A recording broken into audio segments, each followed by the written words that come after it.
தலைவர்கள் எல்லாம் உடன் ஏற்றிக் கொள்கிறான். காமராஜரை தாத்தா என்கிறான், இரட்டைமலை சீனிவாசனை தாத்தா என்கிறான், வீரப்பனை ஐயா என்கிறான். நிலத்திற்கு தகுந்த நிறம் எடுப்பதற்கும் சாதிக்கு தகுந்த குரல் கொடுப்பதற்கும் அவன் எங்கு கற்றானோ தெரியவில்லை. நாங்களாம் ஒரு காலத்துல பள்ளிக்கூடம் போக மாட்டோம், வீட்டில் தூக்கிட்டு போயிடுவாங்க. ஓடுவோம் எனக்கு பள்ளிக்கூடம் படிக்கல வரல அப்படிப்பாங்க. அப்போ ஏன் வரல அப்படின்னு ஒரு காலகட்டம் வரும்பொழுது சாப்பாடு தான். உன் திட்டத்தில் சாய்ந்து கிடக்கிற மரங்களில் எத்தனை மரங்கள் நீ வளர்க்க நினைத்தவை, எத்தனை மரங்கள் வளரவே கூடாதென நீ வெட்ட நினைத்தவை. உன் தோட்டத்தில் விழுந்து கிடக்கிற அத்தனை மரங்களும் புயலில் சாய்ந்தவையா, புயலை காரணம் காட்டி நீ வெட்டி வீழ்த்தியவையா?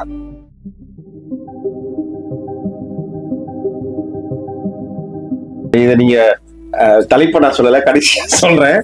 இது இன்னைக்கு இருக்கிற இல்ல, நீங்க புரிஞ்சுக்குவீங்க. இல்ல சர்ச்சையா இருந்துச்சு, ஆனா யாரும் அதை எடுத்துட்டு போலையா இல்ல என்னன்னு தெரியல. என்னையும் ஏற்றிக்கொள்வான் என அவன் கரையேறுவதற்கு ஒரு படகு தயார் செய்து கொடுத்தேன்.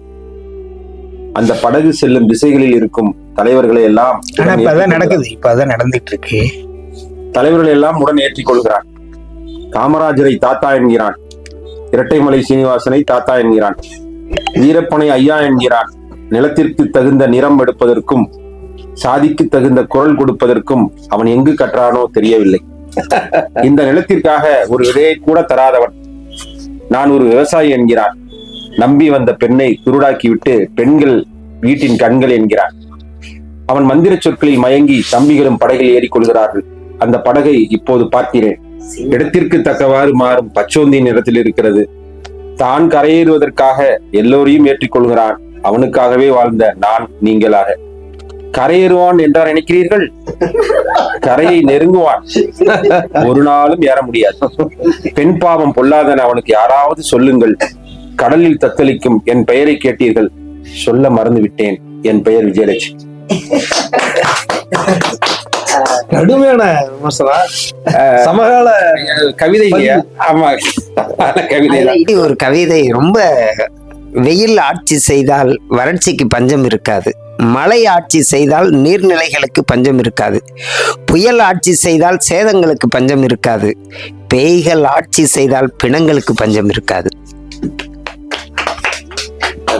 எனக்கு என்னன்னா இந்த புத்தகத்தோட வெற்றி தொடர் கேட்டு வாங்கிட்டு போனதுதான். ஏன்னா எல்லாருமே அந்த புத்தகம் குறித்து யோசனை பண்ணிட்டு இருந்தாங்க. ஒரு அரங்கத்தெல்லாம் வித்தது. அரங்கம் தீர்ந்து போன பிறகு நாங்க எங்கள் குழுவுல தீர்மானிச்சிருக்கிறோம், ஒரு குழுவுல பேசி தீர்மானிச்சு ஒரு நூலை வாங்குற வாய்ப்பு இந்த புத்தகத்துக்கு கிடைச்சது மிகப்பெரிய வெற்றி. தமிழ்நாட்டுல தானே சாத்தியம் அப்படிலாம். இல்ல இந்த புத்தகம், இந்த என் பெயர் ஜெயலட்சுமி அப்படிங்கிற பெயரும் இது கிட்டத்தட்ட ஒரு 3 மாதம் இருக்குதா இந்த புத்தகம் வெளியிட்டு? வேலையா இருக்கும். ஆனா முகநூல் 2 வருஷம் ஆச்சு.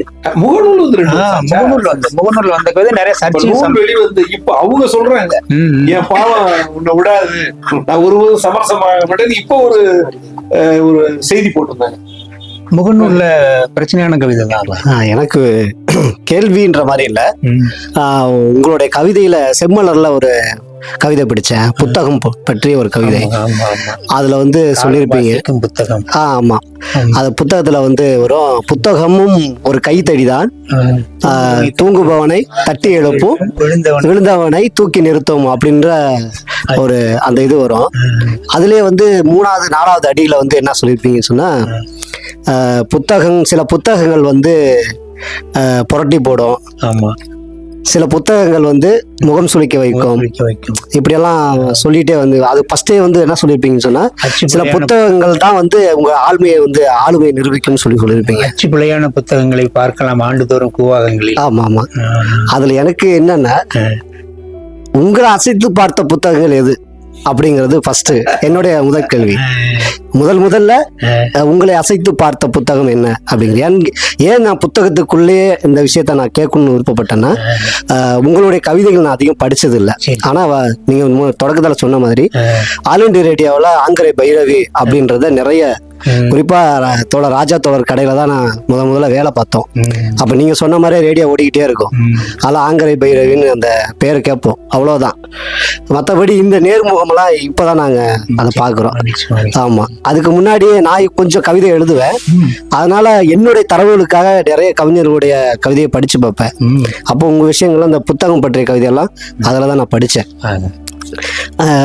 ஏன்னா புத்தகத்தை பற்றி மாமேதர் லெனின் ஒரு விஷயம் சொல்லியிருப்பாரு. என்ன அப்படின்னா, புரட்சி பாதையில கை துப்பாக்கிகளை விட புத்தகங்கள் தான் ஆயுதம் அப்படின்னு சொல்லி ஒரு அழகான ஒரு வரி சொல்லியிருப்பார். அப்ப என்னன்னா, ஒரு சமூகத்தை புரட்டி போடக்கூடிய ஆளுமையும் தைரியமும் புத்தகங்களுக்கு உண்டு. அப்படிங்கிற போது இந்த சமூகத்திற்கு, அதே போல வளர்ந்து வரக்கூடிய ஒரு படைப்பாளர்களுக்கு நீங்க சொல்ல வர்ற ஆலோசனைகளும் வழிகாட்டுதலும் என்ன? புத்தகங்கள்னா புத்தகங்கள் மட்டுமே இல்லை, மனிதர்களா இருக்க புத்தகங்களும் உண்டு. அப்படி பார்க்கும் பொழுது பசியோட இருக்கிறவனை நாங்களாம் ஒரு காலத்துல பள்ளிக்கூடம் போக மாட்டோம், வீட்டுல இருந்து தூக்கிட்டு போவாங்க, வீட்டுல தூக்கிட்டு போயிடுவாங்க. ஓடுவோம் எனக்கு பள்ளிக்கூடம் படிக்கல வரல அப்படிம்பாங்க. அப்போ ஏன் வரல அப்படின்னு ஒரு காலகட்டம் வரும்பொழுது சாப்பாடு தான், பள்ளிக்கூடத்துக்கு போனா சாப்பாடு உண்டு. அப்போ சரி சாப்பாடு, சரி சோத்துக்காகவே பள்ளிக்கூடம் போனோம். உப்புமா போடுவாங்கல்ல, அதுக்காக பள்ளிக்கூடம் போனோம். அப்போ சாப்பிட்டா மட்டும் போதுமா, அந்த சாப்பாட்டுக்கு விசுவாசம் ஒன்று இருக்குல்ல, சரி படிப்போம் அப்படிமா. அப்போ நான் இன்னமும் இன்னைய காலகட்டம் வரைக்கும் எனக்கு தெரிஞ்சு எனக்கு மிக பிடித்த புத்தகமாக, நான் நேசிக்கிற புத்தகமாக இந்த புத்தகங்களை சொல்லலை, காமராஜர் இருக்கிற புத்தகம் தான் என்னோட லைஃப்ல மிகப்பெரிய புத்தகமாக நான் பார்க்கிறேன். உன் தோட்டத்தில் ஒரே செடி, ஒரே வகை மலர், ஒரே மரம், ஒரே வகை கனிகள் வளர்க்க வேண்டும் என முயற்சி செய்தார். இன்று உன் தோட்டத்தில் பல செடிகள், பல மரங்கள் மண்ணில் சாய்ந்து கிடக்கின்றன. உன் திட்டத்தை இப்போது நினைத்து பார்க்கிறேன். உன் திட்டத்தில் சாய்ந்து கிடக்கிற மரங்களில் எத்தனை மரங்கள் நீ வளர்க்க நினைத்தவை, எத்தனை மரங்கள் வளரவே கூடாதென நீ வெட்ட நினைத்தவை. உன் தோட்டத்தில் விழுந்து கிடக்கிற அத்தனை மரங்களும் புயலில் சாய்ந்தவையா, புயலை காரணம் காட்டி நீ வெட்டி வீழ்த்தியவையா? கணக்கெடுத்து சொல்வாயா, தோட்டத்தை காப்பதாய் சொன்ன காலனே அப்படிங்கிற கவிதை இன்றைக்கு இருக்கிற சூழலை இல்ல, என்னைக்குமே தமிழ்நாடுங்கிறதும் சரி, இந்தியம் என்பதும் இந்தியா என்பதும் பன்முகத்தன்மைக்கான ஒரு மிகப்பெரிய அடையாளம். இன்னைக்கு ரொம்ப முதன்மையான நாள், உலக தண்ணீர் தினம். இன்னைக்கு தான் அந்த தென் மாநிலங்களுக்கான அந்த ஒருங்கிணைப்பு கூட்டமும் சென்னையில் நடந்துட்டு இருக்கு. இந்த சூழலில் இது மிக பொருத்தமாக இருக்கிறது. அப்ப கணக்கெடுத்து சொல்வாயா, தோட்டத்தை காப்பதாய் சொன்ன காலனே அப்படிங்கிற ஒரு சொல் இந்த இந்தியாங்கிற தோட்டத்தை யார் கையில் கொடுக்க வேண்டும்? அது காந்தியின் கைத்தடி கையிலா அல்லது கோட்சேவின் துப்பாக்கியின் கரங்களிலா அப்படிங்கிற ஒரு மிகப்பெரிய கேள்வி இருக்கு. அதற்கான கவிதையாகவே இது மக்கள் பக்கம் நின்று உரத்து சொல்கிறது. இது இந்தியா என்பது காலந்தோறும் பன்மையினுடைய நிலம், இதுதான் இங்க உயிர்ப்போடு இருக்கும் என்பதற்கான ஒரு எளிய கவிதையை ஒரு பூந்தோட்ட காவல்காரன் போல பதிவு செய்திருக்கிறார்.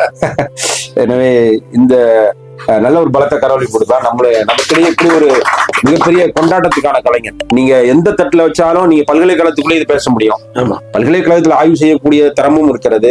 கல்வியாளர்களும் பேசலாம், கவிஞர்களும் பேசலாம், படைப்பாளிகள் பேசலாம், சாதாரண வெகுஜன உழைக்கும் மக்களும் பேசலாம், மாணவர்களும் பேசலாம், புதிய படைப்பாளிகளும் பேசலாம். அப்படி யாவருக்குமான ஒரு தளமாக ஒரு தாய்மையோடு இருக்கிற ஒரு படைப்பாளி நம்முடைய அண்ணன் ஆங்கரை பைரவி. நான் பைரவி எப்படி பாருன்னா, அவர் ஒரு எளிய மனிதராக இருந்து கொண்டு எப்படி கவிதைகளை கடுமையா சொல்லாம எளிமையா சொல்வதுதான் அவருடைய பலமாக நான் பார்க்கிறேன். அடுத்தபடியாக பாத்தீங்கன்னா அந்த ஒரு எல்லல் சுவை. இப்ப பாத்தீங்கன்னா இப்ப எல்லல் சுவை பாத்தீங்கன்னா அது ஒரு நம்மை குத்தி கிழிக்கிற ஒரு கத்தியாவும் இருக்கும், சிரிக்கவும் வைக்கும், குத்தி கிழிக்கிற கத்தியாவும் இருக்கும். ஒரு முறை ஒரு குறிப்பு சொல்லியிருக்காரு அண்ணன்ட்ட, இவர் படைப்பு எங்க இருந்து அந்த சொற்களை நீங்க சொன்னீங்க பாத்தீங்களா இருக்குதுன்னு. அவர் இந்த ரெக்கார்ட் பண்றதுக்கு ஒரு சின்ன பழைய இது இருக்கு பாத்தீங்களா, கேசட்டை போட்டு அத அண்ணன் பைக்குள்ள போட்டுட்டு பொதுமக்கள் இருக்க இடத்துல அப்படியே போய் உட்காந்துக்குவாரு. கூட்டத்துல அந்த மக்கள் பேசுறாங்கல்ல, அந்த ஸ்லாங், அந்த சொலவடை, அந்த டைலக்ட் இருக்குல்ல, அதை இப்படிதான் ஒரு போற இடங்கள்ல எல்லாம் போட்டு பைக்குள்ள வச்சுக்குவார். மக்கள் மொழி எங்க இருக்கிறது, எது காத்திரமான சொற்கள்னு சொல்றோம்ல. ஒரு படைப்பாளி இன்னைக்கு இந்த நூற்றாண்டு பாத்தீங்கன்னா ராஜம் கிருஷ்ணனுடைய நூற்றாண்டு. அவங்கதான் முதல்ல களத்துல போய் நின்று ஃபீல்டு ஒர்க் பண்ணி கரிப்பு மொழிகள், இன்னைக்கு வேருக்கு நீர்லாம் சாகித்ய அகாடமி முதல் பெண் எழுத்தாளர் குஞ்சுகள். அப்ப அவங்க திருச்சி மாவட்டம் தான். அப்படி அண்ணன் அதை பைக்குள்ளே போட்டு போய் மக்கள்கிட்டே அந்த வார்த்தையை எடுப்பார். அதுதான் இன்னைக்கு அவருடைய மக்களாகவே நிற்கிறார். எனவே அந்த குறிப்பையும் நான் அங்க பதிவு செய்கிறேன்.